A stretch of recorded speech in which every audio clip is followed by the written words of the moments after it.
Agora é tudo com você, né? Fazer uma coisa. Uhum.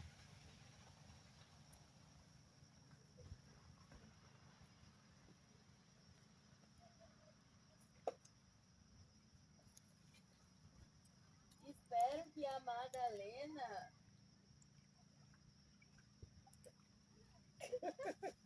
esteja aqui muito bem.